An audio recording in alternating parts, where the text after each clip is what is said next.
This world is around mostly these three sins and evil things, and most of the sins come into these three categories. So the first sin is desire of the flesh, and second is desire of the eye, and third is pride of life.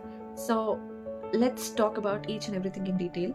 So when Jesus was fasted for 40 days and then he was baptized, immediately he was led by the angels into the wilderness. And in the wilderness, Satan tempted God three times.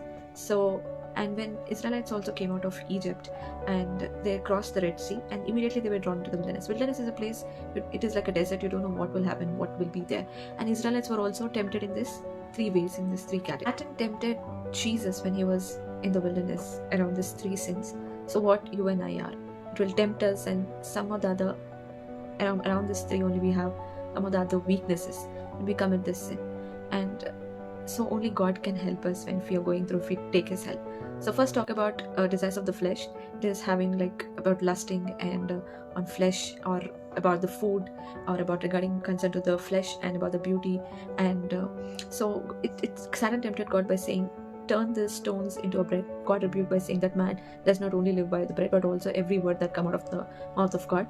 And Satan went away. And Israelites also murmured in the wilderness by saying that when we were in Egypt we used to eat this and that.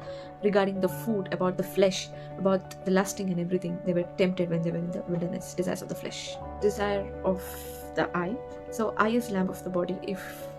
If your eye is healthy, your complete body is healthy. If you defile your eye by seeing vain things, your complete body will be defiled, your mind and heart will be defiled, and your peace will be disturbed, your peace will be spoiled. So when God was in the wilderness, Satan will show the complete world, the beauty of the world, and he will say to God to kneel before Satan and worship Satan.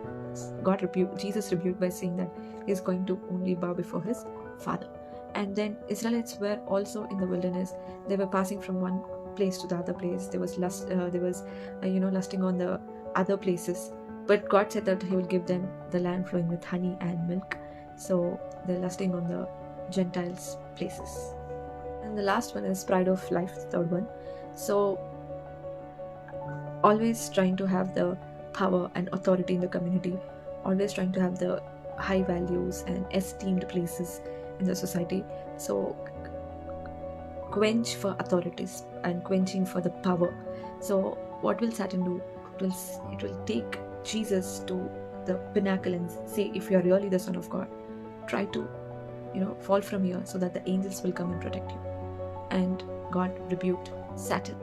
So, and when Israelites were also in the land, in the wilderness, they were trying to have the place of the elderly people and the people who were leading the Israelites, like Moses, Aaron.